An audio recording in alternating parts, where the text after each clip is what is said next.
sure that it does.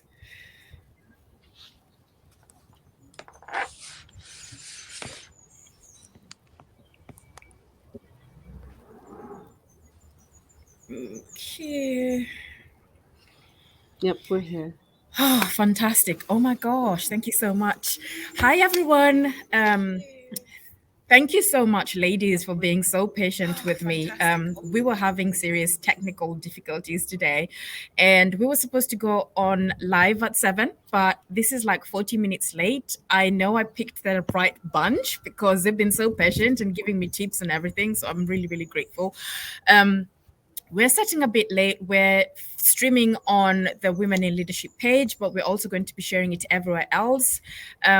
Before we start, I will let the ladies introduce themselves on this amazing panel. So we're discussing religion and women in leadership. So we want to look at it's a diversity factor, religion. We talk about having a diverse group of individuals in leadership positions, and there's been much talk about it. There's been much people marching about it, talking about it, but we're not seeing any changes with regards to this. We're not seeing the numbers increase. We're not seeing diversity increase, and we feel like it's very important to have these conversations, have these discussions, because as women we need to be able to come together and discuss this. We need to be able to come from different backgrounds and really see what holds people back. Is it the mindset? Is it the conditioning? Is it religion? Is it race?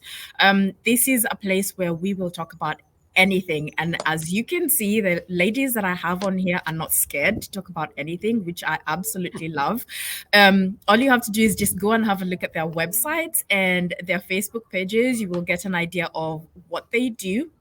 And I would also encourage you to follow them and follow their work. They're really amazing. They are a huge source of encouragement for me, and I literally binge on their content and their videos. So without much ado, I'm going to let the ladies introduce themselves, and we will start with Cordelia, then go to Vanessa, and then Edie. And I'll shut up now. Hi, thank you, Harriet. That's such a beautiful introduction, and I love the topic. I am the world's best joy monger, and I'm the host of 2 podcasts, the author of 8 books, mother of 6 children, and I am a diversity, equity, and inclusion panelist in Brains Magazine as well. So this topic is very close to my heart, and I'm really excited to be here. Hello, can you all hear me okay? Vanessa? Okay. So hello, I'm Vanessa Brooks. I am so excited to be here as well. I am a wife. I'm a mom of 2, grandmama of 1. I'm a fur baby mama too. I am also an entrepreneur. I own a coaching and consulting business, helping spiritual entrepreneurs set up their businesses. I do spiritual coaching and consulting as well. I am the creator of the VIP client acquisition system, and I am the creator of the religious trauma recovery program, where I am a women's empowerment advocate and religious trauma coach. I'm so excited to be here again. Thank you. And I'm Edie Weinstein, and I'm a professional hyphenate too, just like these other women. I'm a licensed social worker, psychotherapist, interfaith minister, journalist, book author. What else do I do? I'm an editor. I do PR and marketing, and we talked about our families. I'm the mother of 1, the grandmother of 1, and 1 on the way. There's a second grandbaby due in May. So my life is very rich and full, and I'm honored to be here. Unfortunately, I'm only able to be here for a short period of time because I do have a client in about 15 minutes. So where do you want to start?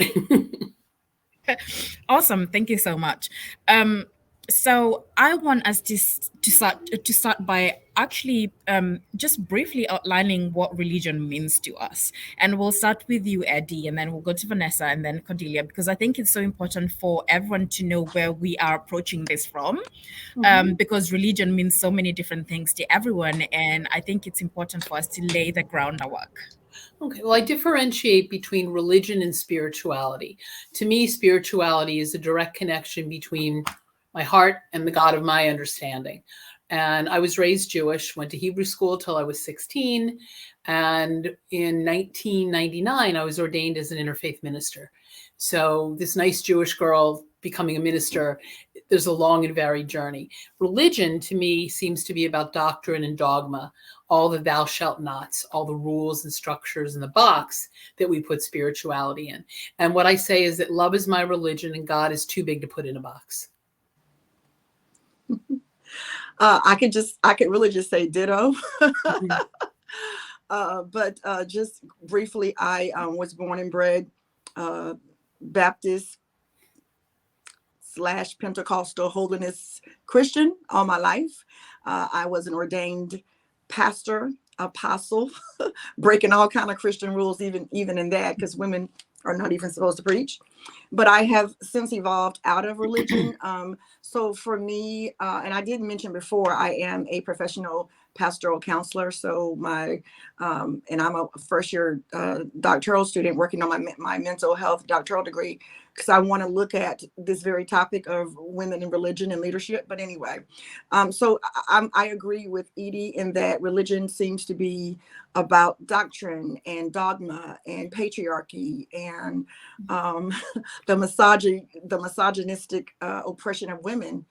And I've had to evolve out of that system. And I'm very much an advocate for women's freedom and empowerment. And I'm very much in favor of spirituality, which is more of an individualistic journey where we're not only women, but we're talking about women today, but we can sort of learn to honor ourselves again and learn to walk in self-respect and get reconnected to the God of the universe and not the one of religion. But I digress for now. Or not. Maybe you're right on track. Similar.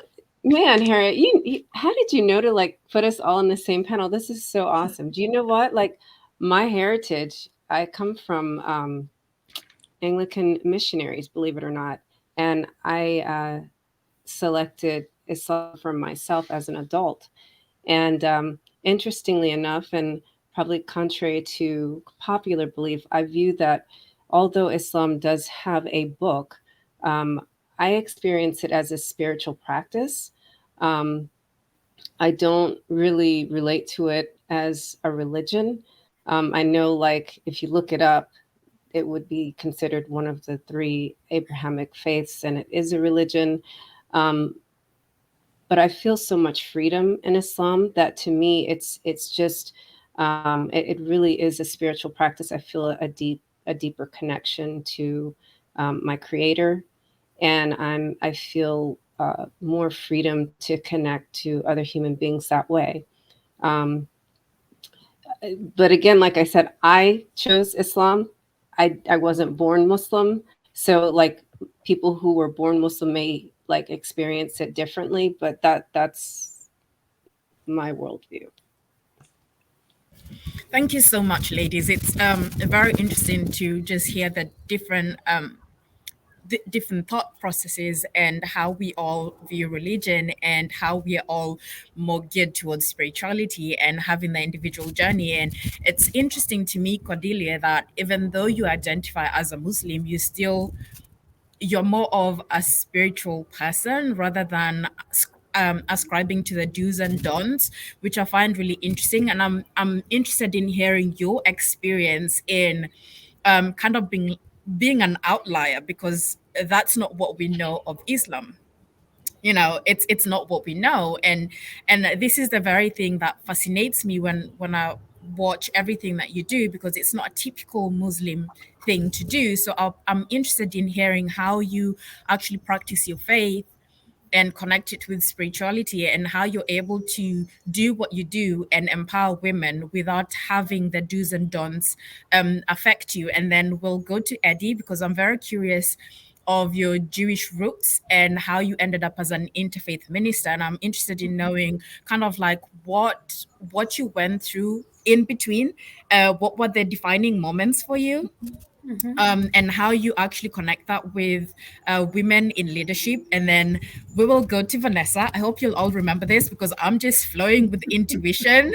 And then we'll go to Vanessa. I mean, man, I have watched your journey, Vanessa, and you're one of the people who actually encouraged me to really come out because I was deconstructing in silence, and so many things that you were saying resonated so much with me, and I think they resonate with so many women as well. And it's it's really good for us to be able to have you on board as well. But I'm really curious to hear about your defining moments and how you actually got to that point, because being in religion, you were actually an apostle, which is unheard of. You're not even meant to have that position. So how did you reconcile being in that post and being able to operate in that capacity, and also living religion and where you are now, and kind of like your outlook towards life and you being here?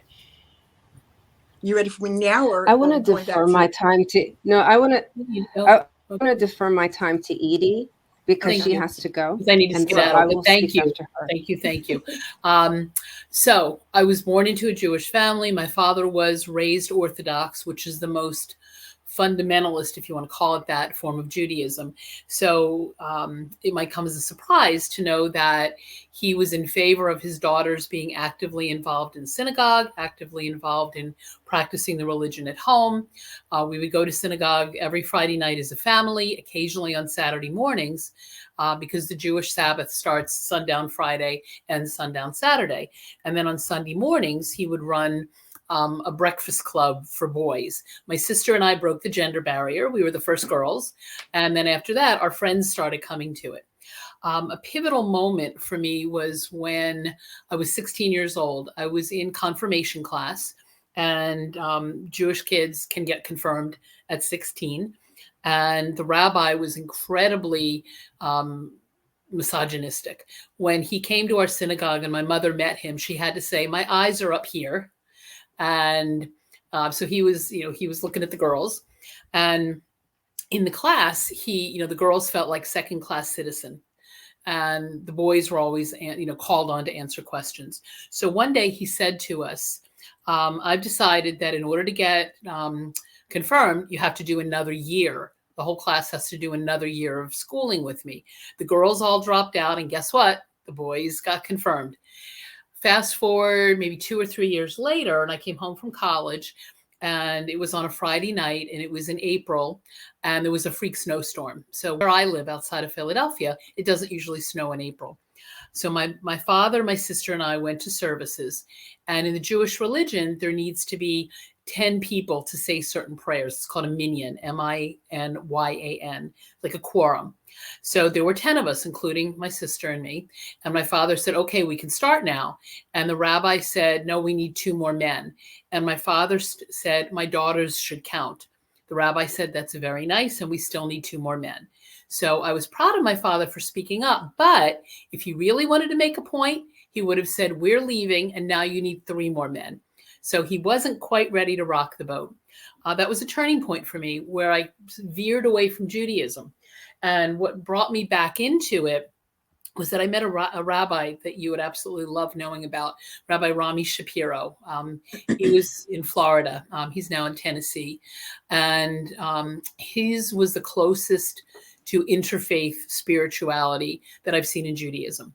So my husband, who died in 1998, had been going to the New Seminary, which is an interfaith seminary in New York, and he was enrolled in the program. But when he was ill, I casually studied along with him. I had no intention of becoming an interfaith minister. So when he would fall asleep typing his papers, I would type his papers for him. I would listen to the material. I would read the material. I'd read it out loud to him. I had no clue why, except I wanted to help him. Literally, the day he died, we took him off life support, The Voice. And I imagine you've all heard The Voice say, "Call the seminary and ask to finish what Michael started." So I did.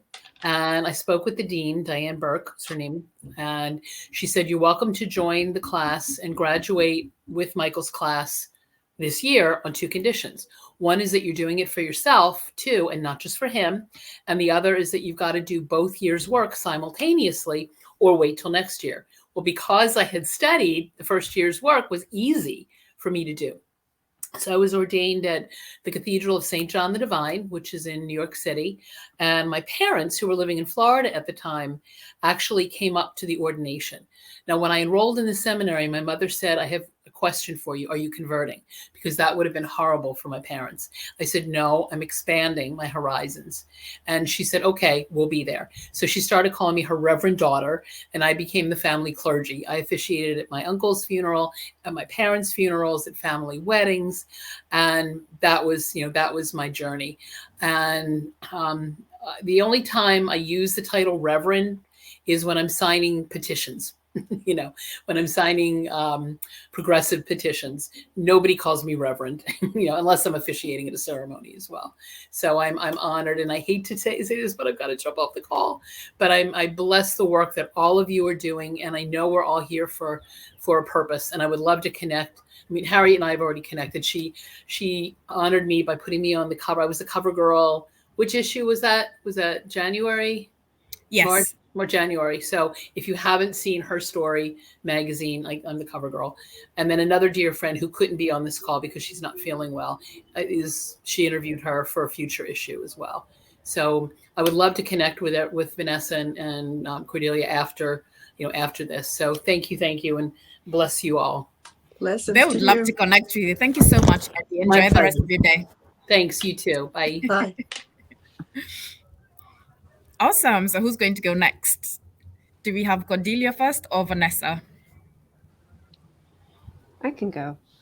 Okay. Yeah, that was a beautiful story. I love her story, and definitely want to know more.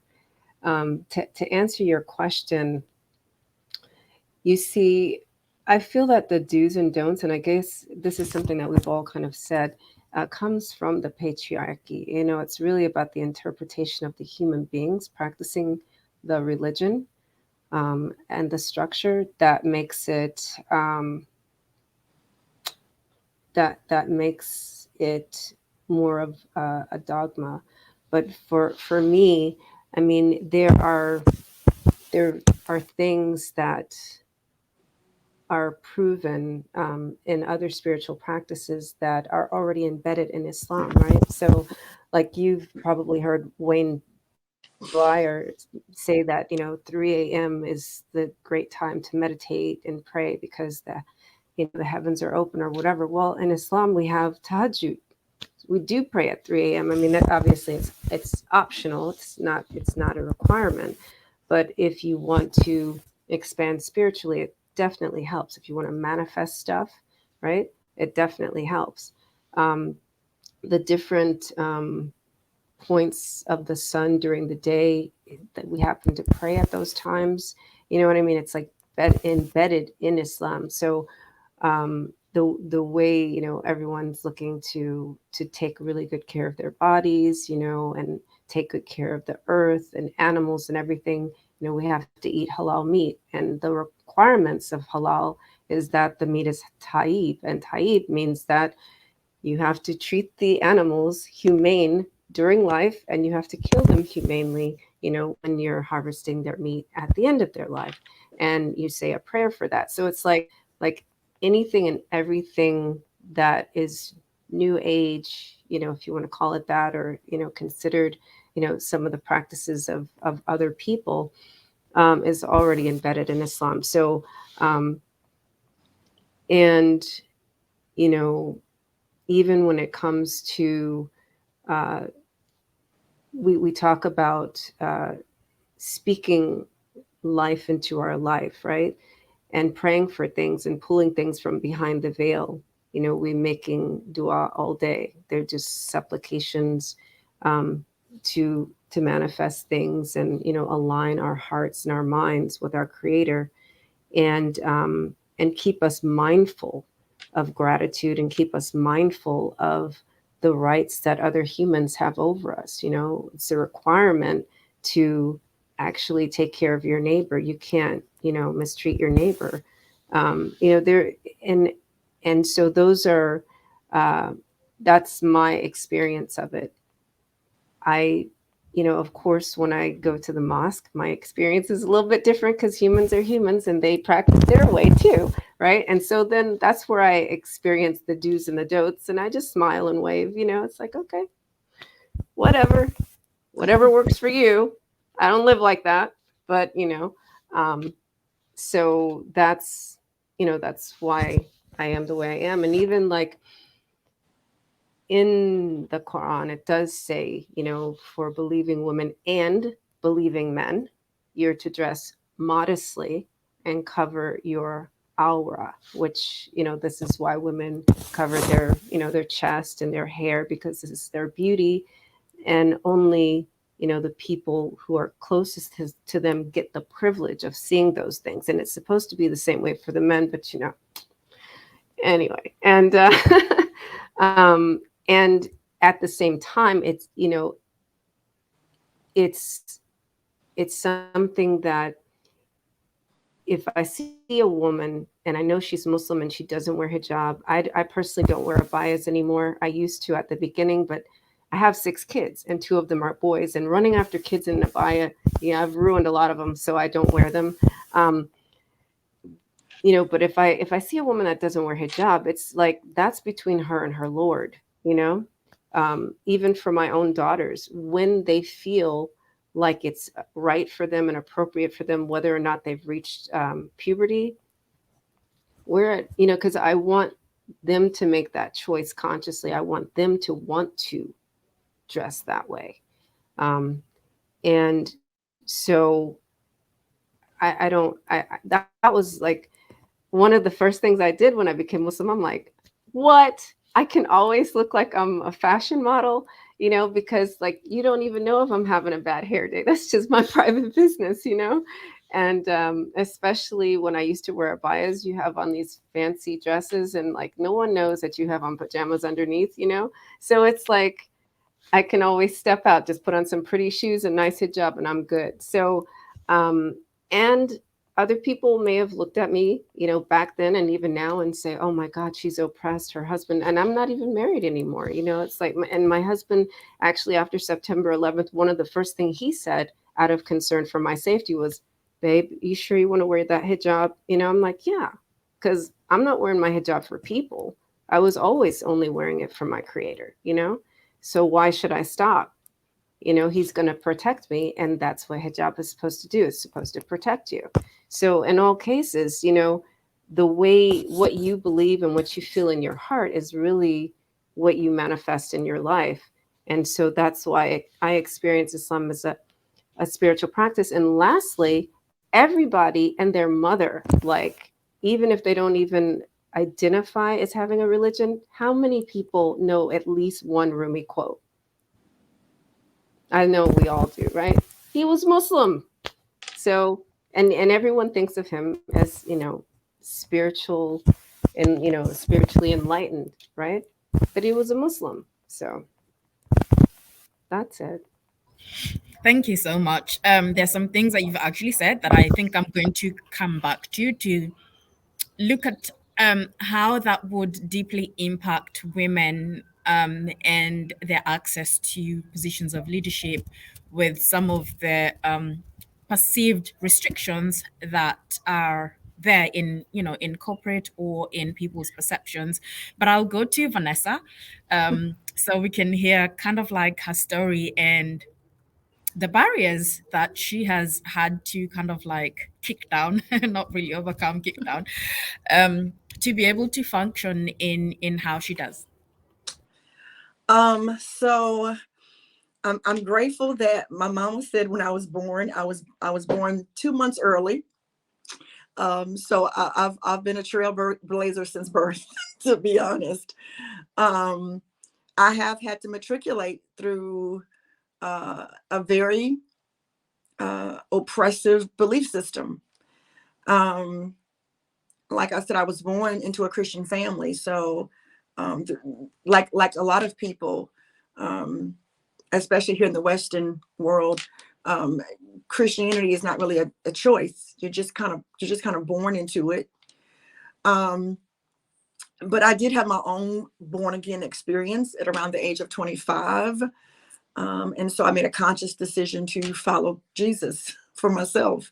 And so when you ask me how I was able to even become a leader, I think it's because of that premature rebellious spirit that I always had.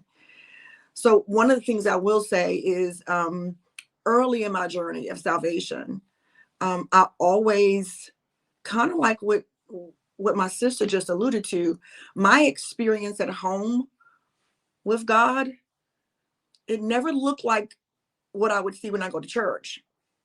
So when I was sitting at home and I was reading the scripture, I knew 25 years ago, 30 years ago, the first thing that I saw in terms of revelation, which means spirit reveals something to you that may not be revealed to the masses. I knew right away that the Bible was not really, I'm gonna get in trouble, Rhoda, but you know me by now. I knew right away the Bible. That's really why we're here. I knew right away in my heart that the scriptures I was reading were not written to me. They were not written to me, nor were they written about me. I knew early on that I was reading a collection of oral traditions practiced by the ancient Israelites or ancient Jewish people. And that includes Jesus, y'all. Jesus was Jewish. So I never felt bound to any of it. Then when I began to look at the New Testament, I saw the many contradictions in the Bible. And anybody who has even the worst vision can see the contradictions in the Bible. So not even Paul the Apostle agreed with Jesus. Hello. You know, we see Jesus embracing women, right?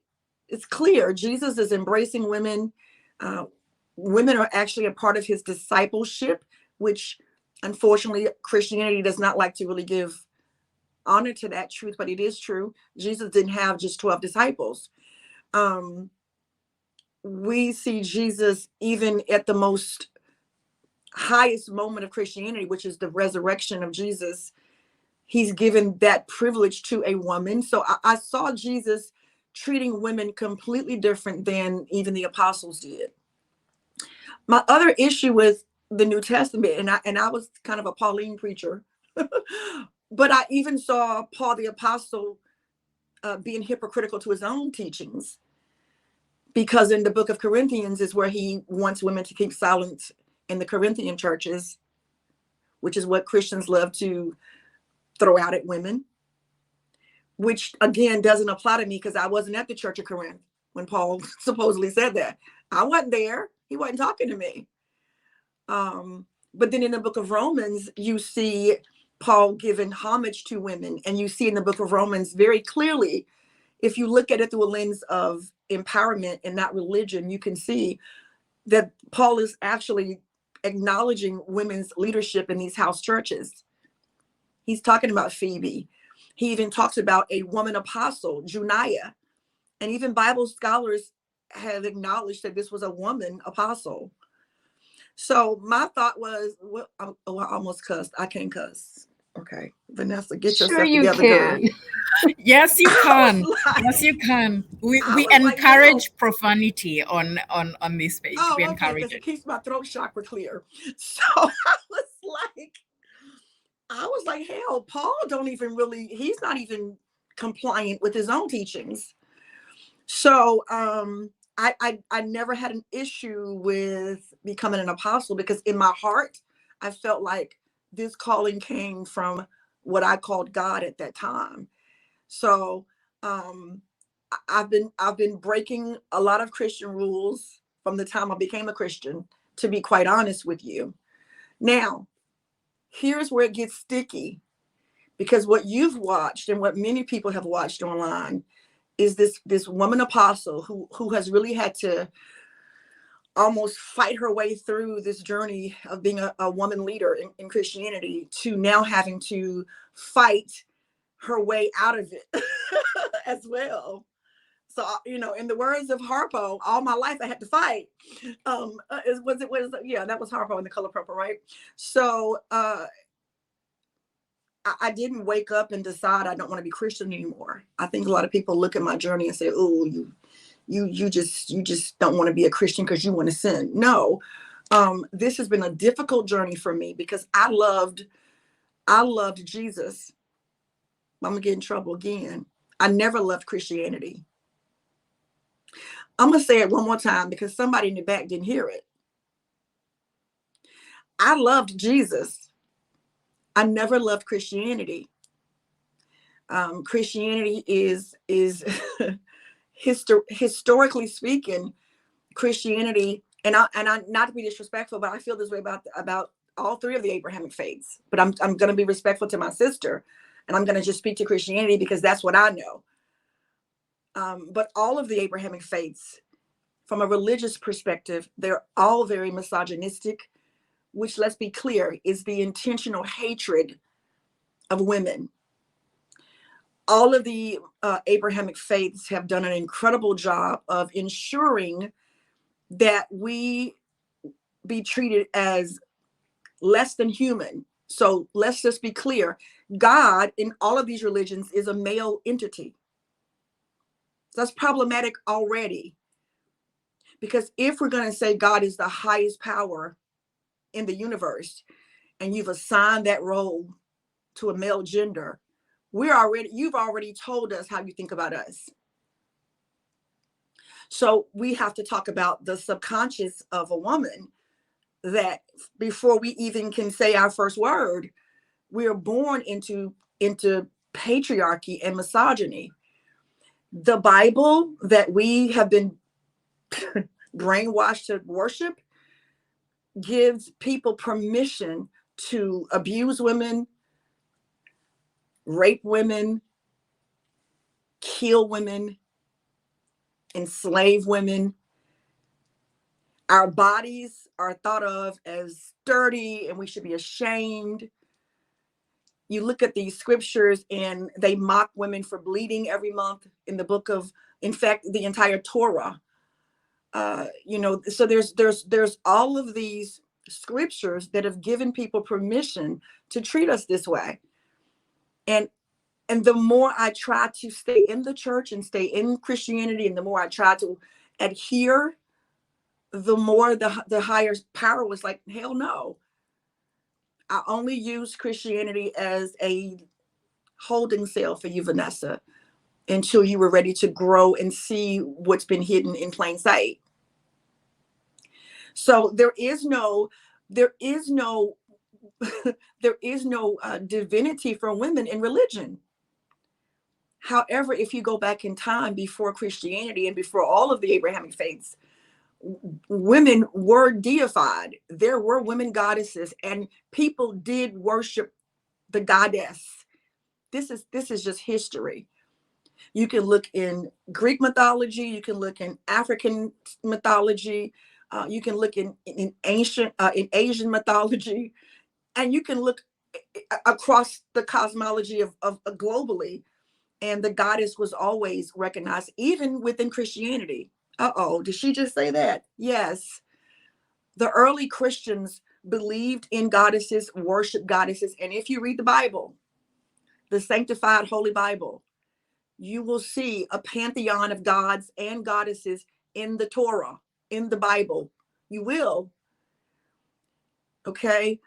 Jezebel was once thought of as a goddess, but through patriarchy, her story has been rewritten.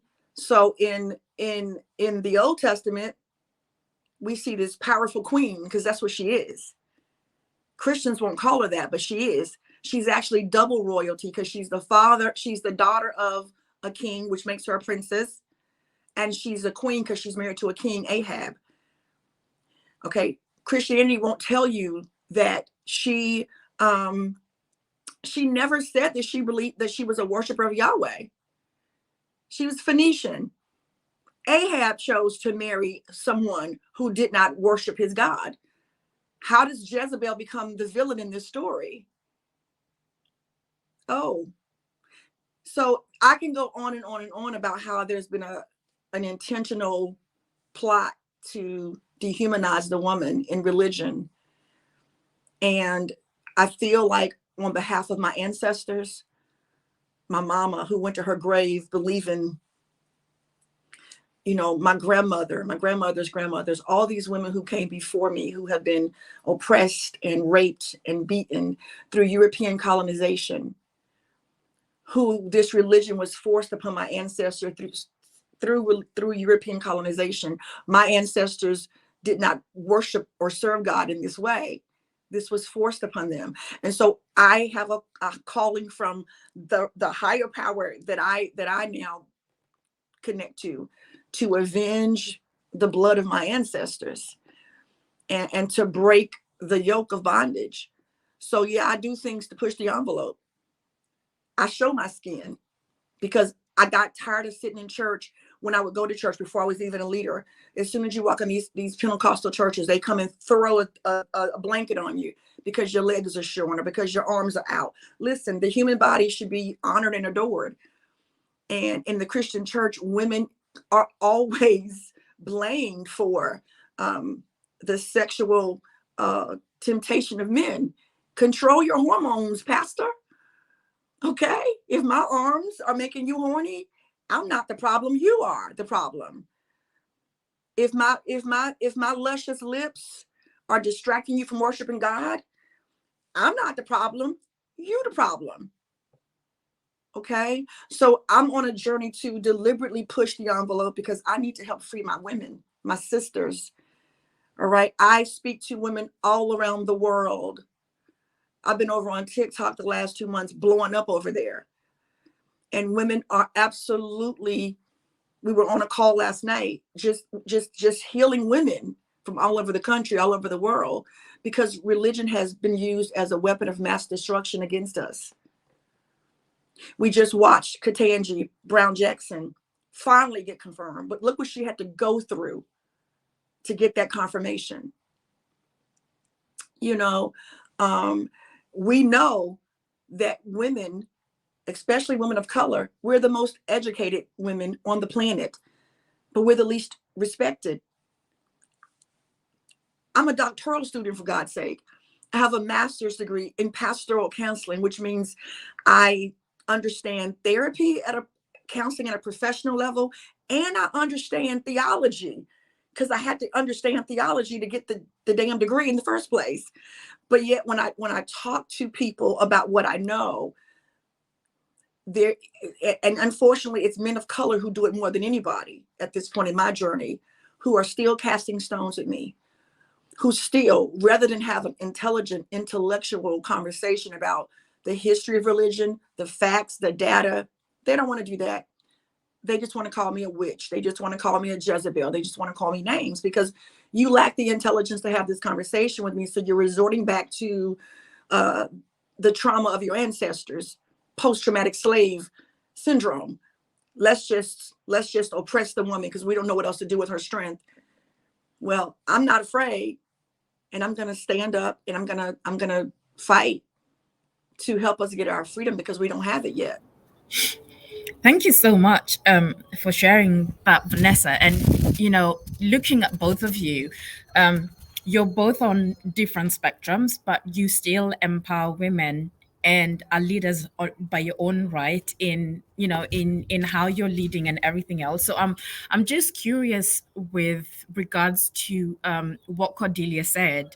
You talked about the dressing and everything else, and because I know, I've read up on. I was actually writing a thesis on women in leadership, and this is how all of this started to come about. Because I was thinking to myself, oh my goodness, there was just so much to explore, and I thought to myself that writing about it is not going to do it much justice as being able to get into rooms with women like yourselves to be able to discuss it. It has a deeper impact with other women.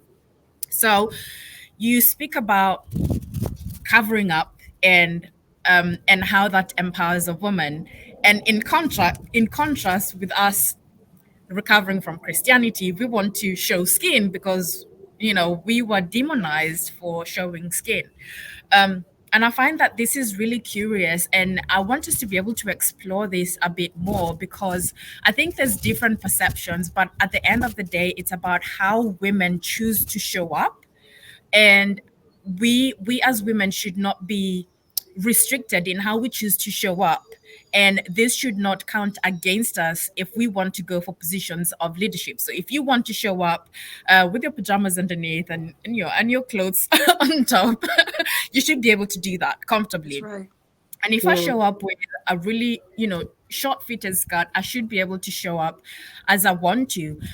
So I want to hear more of, how do you empower women in your space, knowing that the world looks at you like this, but this is how you choose to show up. How does this affect other women or affect you? And what are you doing about it in your space? And how would you like to educate us? Because this is what this is about. It's about educating everyone and coming out of here with a different perception, so that when I see another woman covering herself, I'm not thinking that she's ashamed or she's forced to, but to look at her with respect and honor her decision. Women dress for themselves. Do you not dress for yourself? When you got up this morning, were you like, I wonder what everyone's going to think? All the time, all the time. Yeah, right. So that's the bottom line. We dress in a way that makes us feel good. It's not about like, and I tell my daughters this. I have 4 daughters and 2 sons. It's like it's it's not about them. It's about you. What makes you feel good when you get dressed? And yes, Muslim women, in the Quran, it's recommended, that we should cover. And at the same time, if that's not where you are, then don't cover, because then you're lying. You're walking around literally in a mask, in a costume, lying to yourself and to your Lord, which matters more than what people think of you, you know? And, I hang out with women that are very, um, let me see how to phrase this. Um, like they're like sex goddesses, right? They really embody their sexuality very, proudly. And yeah, if I will walk down the street with my friends with their, breast hanging, and maybe very little clothes on, I'm not going to take off my hijab. That she feels good naked. I feel good covered. We can be friends. We can hang out. It's okay. You know, and that doesn't make me less of a Muslim, and that doesn't make her a witch. That just makes her whoever she is, and comfortable in her skin in that way. And you know, so much of the conditioning that we have, we inflict on other women, right? So when we feel bad about ourselves, we're going to look at another woman and call her a Jezebel, not knowing the history of Jezebel has been, miswritten. It's now his story. It's not her story, and that that is really what keeps women from leading, is their projections of their own self-judgment. We can blame the patriarchy, and yes, that exists, but the collective consciousness of women is controlled by women, and that's why I like having conversations like this, so we can examine within our own brains, right? And I talk about this. I have the Free to Be show. Examine your thought process. Are you free in your thinking? Are you free to look at somebody who is walking around, in nothing, or something, right? She has on skin. What's that? And that is something. And so are you going to look at her and judge her? Are you going to say, look at that, mashallah, she's so beautiful and she feels good, she feels like Allah has given me this body, and I want to walk around like that.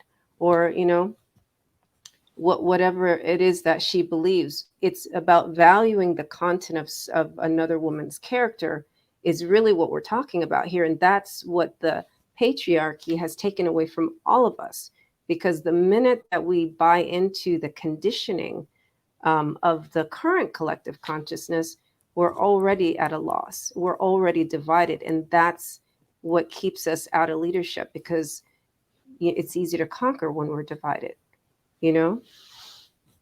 Yeah. Thank you so much, Cordelia. I think it's also with regards to how do we educate the wider community with regards to women showing up the way they do, because I know in some establishments, especially in Europe, that women are not allowed to dress like that. And I think it's also infringing on women's rights. I think people have different ways of thinking about it. And if you're going to go through that, it's going to be hard for women to consider those positions, because you're being forced to be someone else. You're being forced to show up as something else, which is really not acceptable. And I think with what you're saying and what we keep on saying to other people is it's all about conditioning, and it's about getting to know people around you, not just assuming that you actually know about them and you know everything. You don't know why they make the choices they do. And what you're explaining with regards to how you dress is more spiritual than it is religious, which I think is also something that more people really need to be aware of. And since we've all been speaking about spirituality, I'm so keen to explore when in these spiritual communities, or having spiritual conversations and your experiences or hearing from other people, have you found that some of the challenges women face in religion actually exist in those groups with regards to spirituality, Vanessa? Can you repeat that question? Because the volume got really low on my side for some reason. Can you hear me now? It's better. Okay. So we've all been speaking about spirituality and how we more ascribe to our personal relationship with the divine, and how we want to connect and how we want to live life, right? I'm curious to know, with what you've seen in religion, being in religion, and now being in more of a spiritual community, have you found any similarities with regards to women oppression and women in leadership in those spaces? And if so, how do they show up? And this question goes to Cordelia as well, because I know you do a lot of work around spirituality and healing, and you've also got a retreat coming up.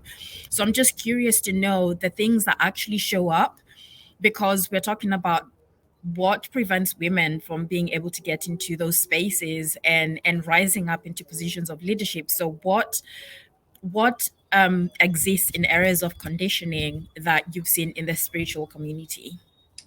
Oh yeah, that's a great question.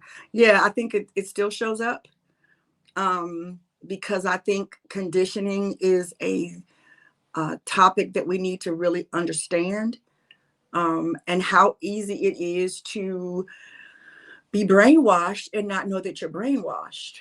The brainwashing and the conditioning within cultures, like I said, it happens in childhood. So what I've noticed is that even in the spiritual community, especially from those people who migrate into spirituality from another religion, they tend to still bring with them, and myself too, I'm working through a lot of my own subconscious beliefs, but they still tend to migrate with them some of their old conditioning, some of their old patterns of thinking.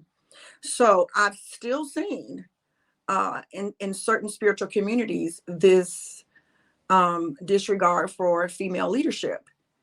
And I think that, again, I think it's because I know in the Western world, it's because no matter really what spiritual practice or what spiritual path you're on, in the Western world, it's in our DNA. It's in our DNA to still see women as subpar, as subhuman. So I love the work of Dr. Joy DeGruyer, because she talks a lot about post-traumatic slave syndrome. And so what the work that I'm doing in my research for my doctoral degree is looking at how religion has affected our mental health.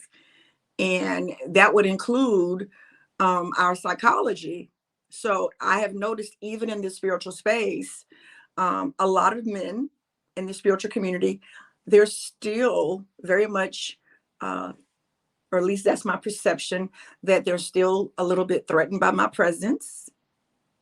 My strength still tends to be too much for them. They still seem to have this, there's division there still.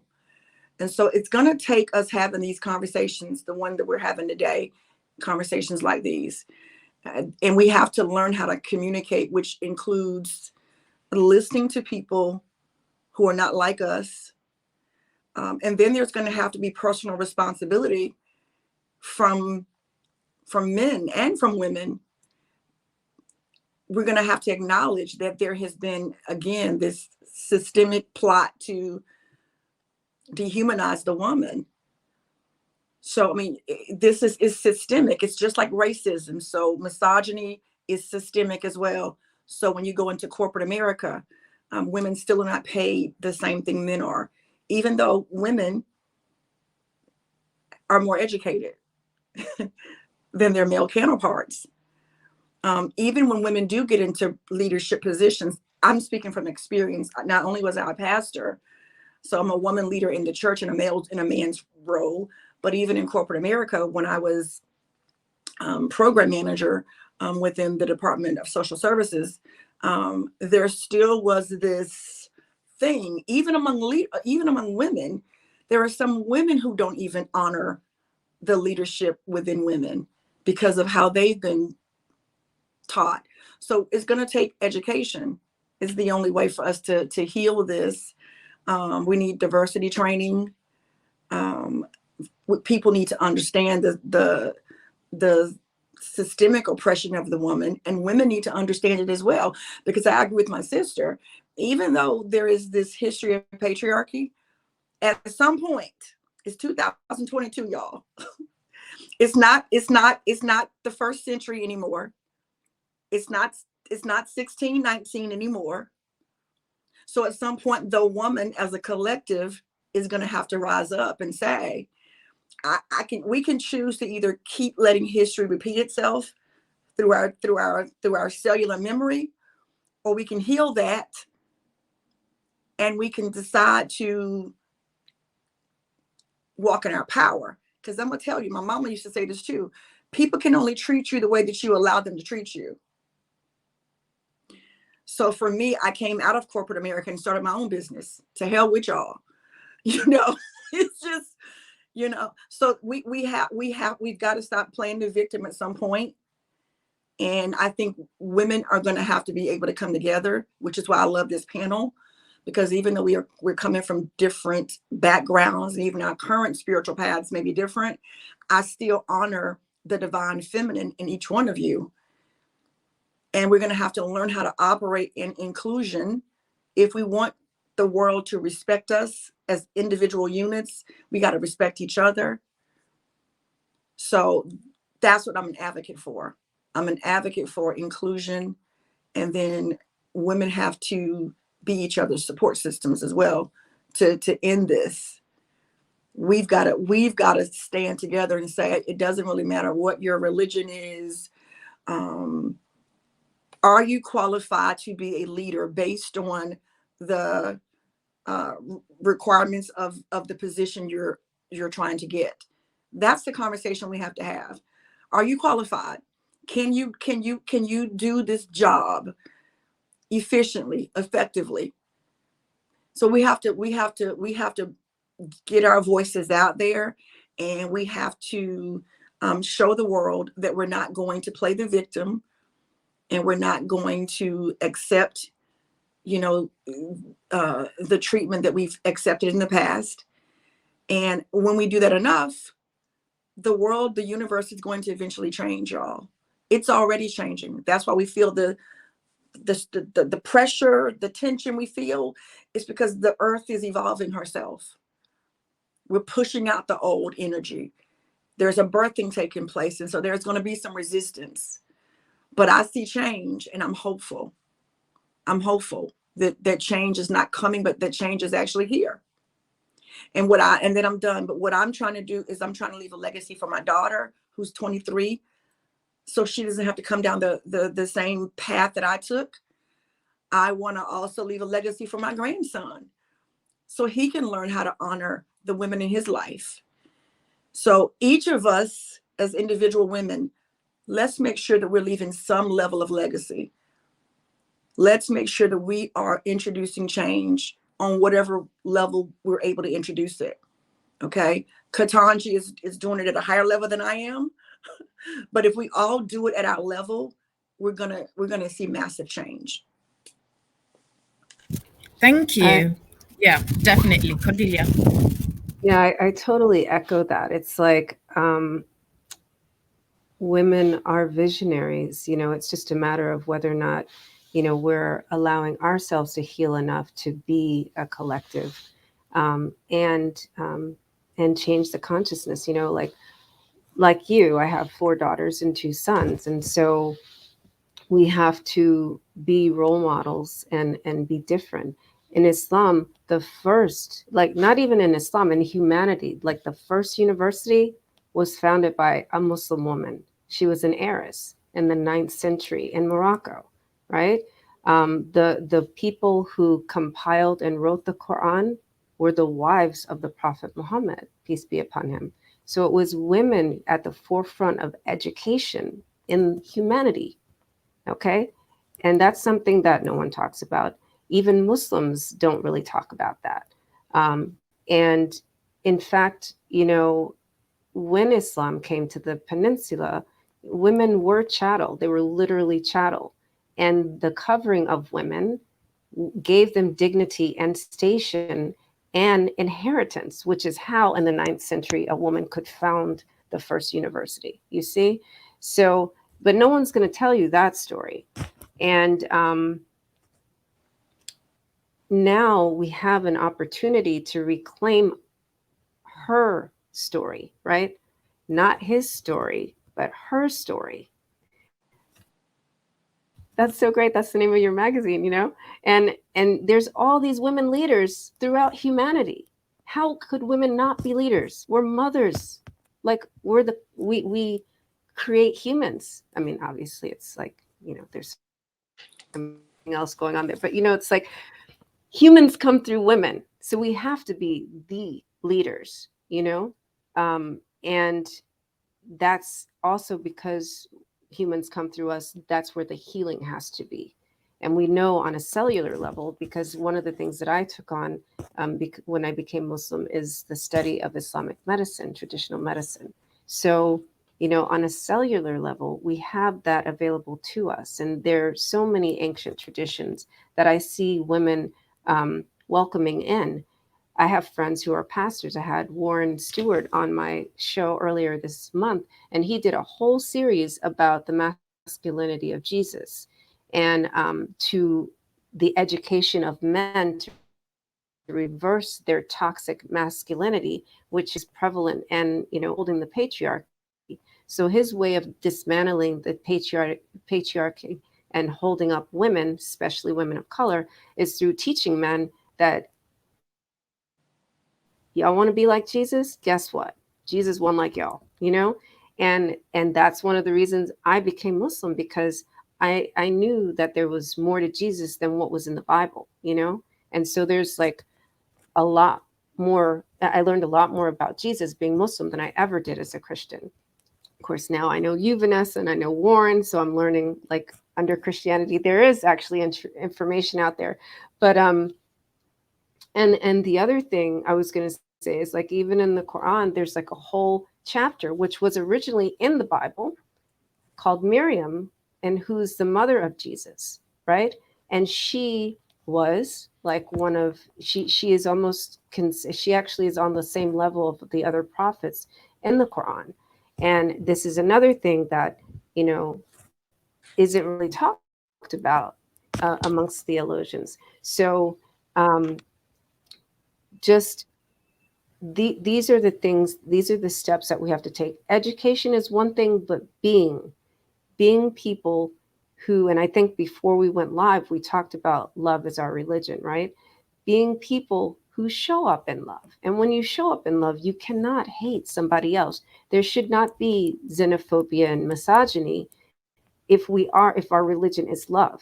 This is an infraction in the global spiritual community that I see. People talk about, I am love, we are love, and then they don't know what love is. They don't know how to be love, you know? Because when you be love, you cannot hate somebody else for any reason. And so that's part of the role model we have to be as women in leadership, and changing the future of religion and spirituality in the world. Thank you so much, Cordelia, and thank you so much, Vanessa and Eddie, who is not here at the moment. I mean, we could continue having this conversation, but I had this set of questions and I had it all laid out that we're going to follow them, but we've just been able to speak about every single thing without going through the questions. And this is what I love about Synergy. So before we close, I want the audience to know that we don't just do this for the sake of doing it. This is a conversation that we're having in the public platform, but this is something that both of you, amazing women, help other women in their journeys. So I know, Cordelia, you've got a retreat coming up, and I know, Vanessa, you've got different programs that you do. I don't know if you want to share a bit about the programs that you do and the benefits, because now we've spoken about religion and women in leadership, and we've talked about being able to deconstruct and what is holding women back from being able to access those positions.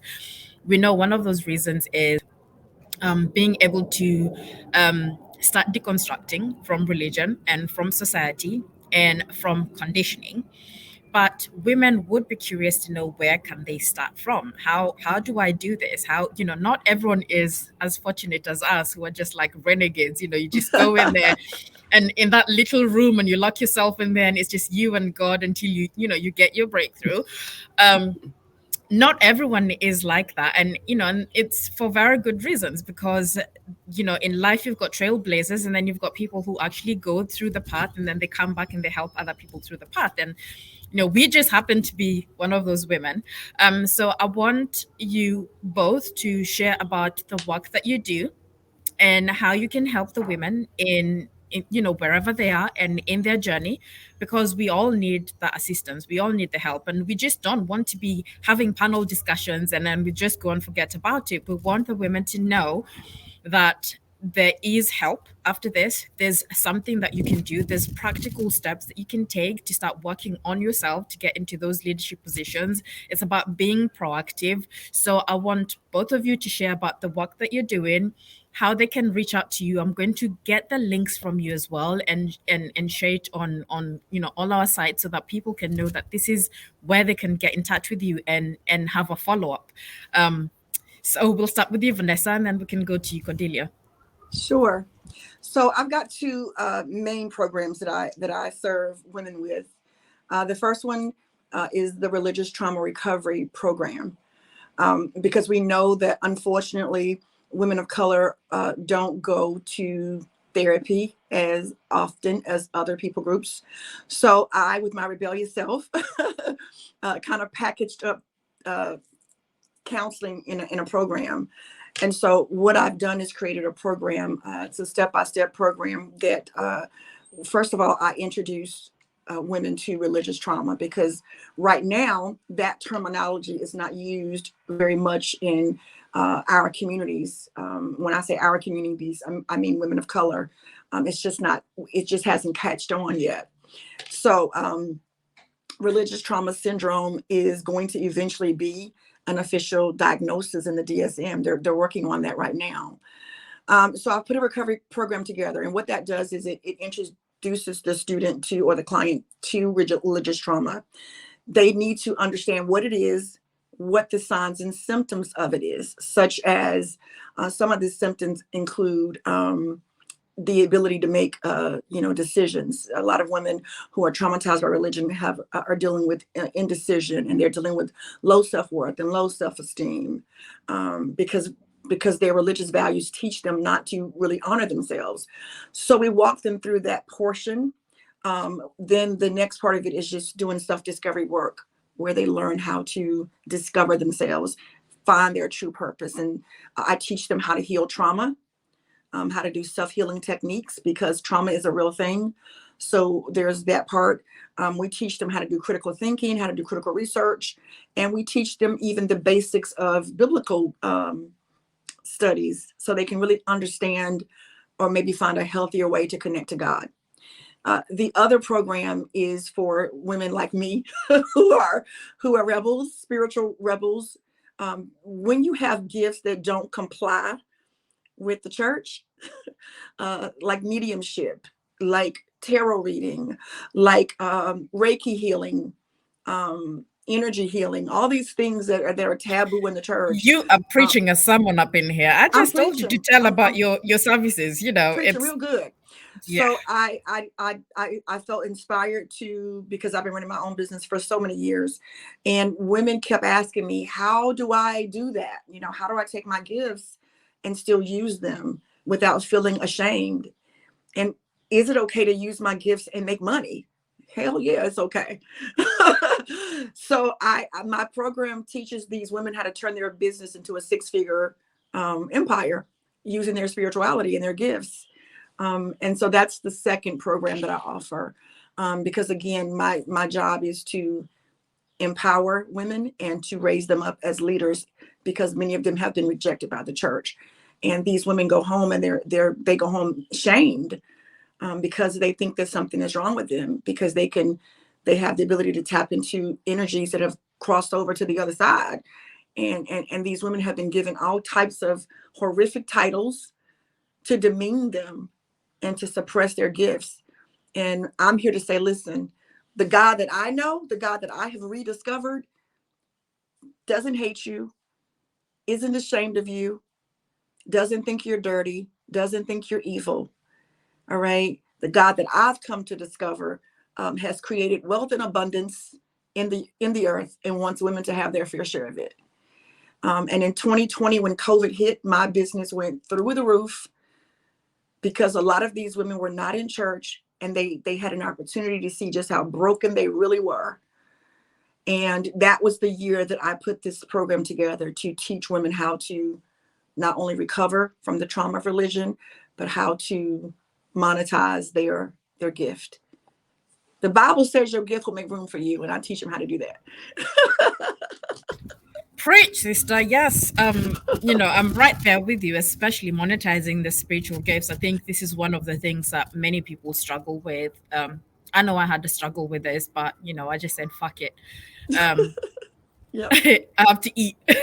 So, Cordelia, would you like to share some of the ways that women can get in touch and how you actually work with women as well? Yeah, that's so powerful, Vanessa, what you offer. Thank you.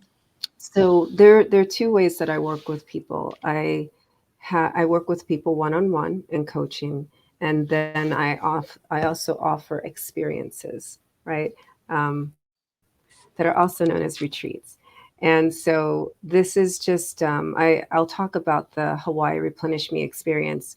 And as the title implies, if your dream is to pour back into yourself unapologetically, if your dream is to reconnect with the elements, if your dream is to find that inner goddess within you, the Replenish Me experience is for you. This is an opportunity, on the big island of Hawaii to be have a rustic experience in nature, where you can rawly experience the elements of fire and water and earth and air, and just truly embody all and all of who you are and who you be, and step into your purpose. And for a chance, give yourself some time and space to squeeze out everything else that doesn't give you joy. And speaking of joy, when I work with clients one-on-one, my program is called Joy and Presence, right? Because it's through the presence that we have within our own being that we're able to squeeze out everything that doesn't give us joy, and understanding that joy is not an emotion but a frequency, and we have access to that and every choice and every breath. You know, what I don't want you to know about me is it took me, yes, I've been building my business over the last 7 years, and simultaneously, I've been squeezing out everything in my life that didn't give me joy, up into and including releasing myself of a 20-year marriage, you know, and just replenishing myself to the point of knowing that it is perfectly okay to do that, and it's perfectly okay for you to dismantle your life so that you can restructure it in a way that is that embodies your actual values. So when I coach with people one-on-one and when they attend my Hawaii Replenish Me experience, that is the experience that you have, where you find out what are your own values and how to live in joy. Thank you so much, Cordelia and Vanessa. I must say that if you have not read Her Story magazine, Vanessa and Cordelia have actually been featured, and their stories are powerful. And I must say that when I was reading an excerpt from her book that Cordelia wrote, she sent it to me. I looked at it and I was like, listen, are you sure you're a Muslim woman? Because I was feeling that book all the way through. And it's not a holy book, by the way, but I loved it. And It I is a holy absolutely, book. What are you saying? not holy in, it is holy to us divine goddesses, you know what I mean. And and one thing that I absolutely love about Vanessa is there's a day she actually showed up with this really tiny shorts. We call them butty riders here in England. And I thought to myself, this is a woman after my own heart. um I love people who are very liberated and free, because I just think that women have been constricted for so long and put in this tiny box and expected to thrive in it, which is not possible. And both of you women are brown, so it makes it even better. I just want to say a quick shout out to some of the women who've been sending amazing messages. So thank you so much, Alice. Thank you, Christine. Thank you, Essence Evolve, for joining us live and sending all of these amazing comments. I would advise all of you to connect to these amazing women. They are so good at what they do. Their lives and the shows that they do is it's so good. It's good to be surrounded by women who want to win, women who want you to win. Um, and I want to say thank you so much, Vanessa. Thank you so much, Cordelia and Eddie, who left us, for taking time out to be with me. They supported me so much when everything was breaking down and I was panicking. They were so patient with me. They prayed for me, y'all, and made suggestions. And this is what we want, women just collaborating and supporting each other and holding each other up. And they've been so patient, and it's past 1 hour and they've given their time. So thank you so much. And may you just be so abundantly blessed. And I have something that is brewing up in the back of my mind, and it's just going to be so insanely explosive. And I've got both of you in mind. It's just when you were both speaking that I actually saw the synergies, and I thought to myself, it would be so powerful to be able to do something collectively, because both of you are powerful women. Both of you are women who are trailblazers and doing amazing stuff, and we would love to be able to see just more of you. And yes, thank you so much. But enjoy your evening, and enjoy your evening, everyone else. And yeah, keep posted and follow them on social media and subscribe to what they're doing, because you will be blown away. Thank you. Thank you.